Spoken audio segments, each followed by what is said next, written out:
ప్రపంచవ్యాప్తంగా 59 కోట్ల మంది, మన దేశంలో 9 కోట్ల మంది మధుమేహంతో బాధపడుతున్నారని ప్రపంచ ఆరోగ్య సంస్థ వెల్లడించింది. ప్రతి 7గురిలో ఒకరు డయాబెటిస్ తో బాధపడుతున్నారు. భవిష్యత్తులో ప్రతి 7గురిలో 4 అయ్యే అంచనా. డయాబెటిస్ మీద పూర్తి అవగాహన అందించి డయాబెటిస్ నుంచి తెలుగు ప్రజలను కాపాడే ప్రయత్నం చేస్తోంది Suman TV. Pregnancy gestational diabetes అంటాం. ప్రెగ్నెన్సీలో షుగర్ వచ్చినప్పుడు ఈ షుగర్ జబ్బు అనేది మామూలుగాను వాళ్ళ వంశపారంపర్యంగా వచ్చే టైప్ 2 డయాబెటీస్ అంటాము. ఇది వస్తే కనుక అంతేకాకుండా ఇప్పుడు ఉండే పరిస్థితుల్లో బరువు ఎక్కువగా ఉన్న ఆడవాళ్ళల్లో కూడా షుగర్ వచ్చే సమస్యలు పెరుగుతాయి. మామూలుగాను గర్భిణీ లేని వాళ్ళకి అంటే మామూలు వాళ్ళకి ఉండే షుగర్ లెవెల్స్ గర్భిణీ స్త్రీలకు ఉండే లెవెల్స్ చాలా వేరుగా ఉంటాయి. గర్భిణీ స్త్రీలకి ఏమీ తిననప్పుడు పరగడుపుతో ఉన్నప్పుడు 92 కంటే ఎక్కువ ఉండకూడదు షుగర్. అలాగే భోజనం చేసిన తర్వాత 120 కంటే ఎక్కువ ఉండకూడదు.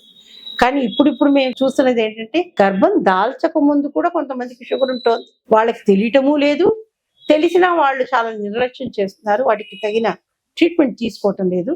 దీనివల్ల కూడాను గర్భధారణ తర్వాత చాలా సమస్యలు వస్తున్నాయి. ముఖ్యంగాను టైప్ 1 డయాబెటీస్ అంటే ముందర నుంచే డయాబెటీస్ ఉన్న వాళ్ళకి షుగర్ కంట్రోల్ లేకుండా గర్భం వచ్చినప్పుడు పిల్లలకు అవకరాలు వచ్చే అవకాశాలు చాలా పెరుగుతాయి.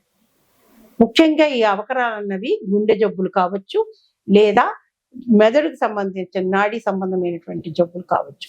ఇవి ఎక్కువగా వస్తాయి. అరుదుగాను సేక్రల్ రిగ్రెషన్ సిండ్రోమ్ అని వస్తుంది, అది కూడా ఉంటుంది. ఇవన్నీ కాకుండాను షుగర్ ఉన్న వాళ్ళకి వాళ్ళ గర్భం పెరుగుతున్న కొద్దీ బ్లడ్ ప్రెషర్ పెరిగే అవకాశాలు కూడా చాలా ఎక్కువగా ఉంటాయి. దాంతో 2 సమస్యలు: మాయ సరిగా పనిచేయక బిడ్డకి రక్త ప్రసరణ అందక బిడ్డ ఎదుగుదల దెబ్బతింటది.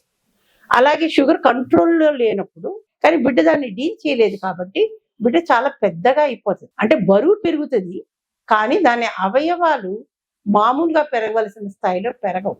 కాబట్టి వాళ్ళు పూర్తి నెలలు నిండినాక పుట్టినా కూడా నెలలు నిండక ముందు పుట్టిన పిల్లల వలె వాళ్ళకి కొన్ని ప్రాబ్లమ్స్ వస్తాయి అన్నమాట. అంతేకాకుండా షుగర్ ఉన్న ఆడవాళ్ళలోనూ కొన్నిసార్లు 9వ నెల పడగానే అది ఎందుకు అవుతుందో తెలియదు కానీ లోపల బిడ్డ చనిపోయే ప్రమాదం ఎక్కువగా ఉంటుంది. ముఖ్యంగా ఇది షుగర్ కంట్రోల్లో లేని వాటిలో జరుగుతుంది.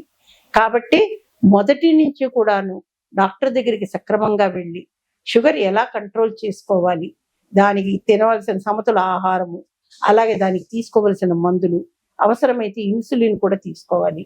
ఇవన్నీ కూడా తీసుకుని వాడు షుగర్ని ఎప్పుడైతే కంట్రోల్లో ఉంచుకుంటారో పూర్తి 9 నెలలు, అప్పుడు బిడ్డకి ఏ ప్రమాదము రాదు.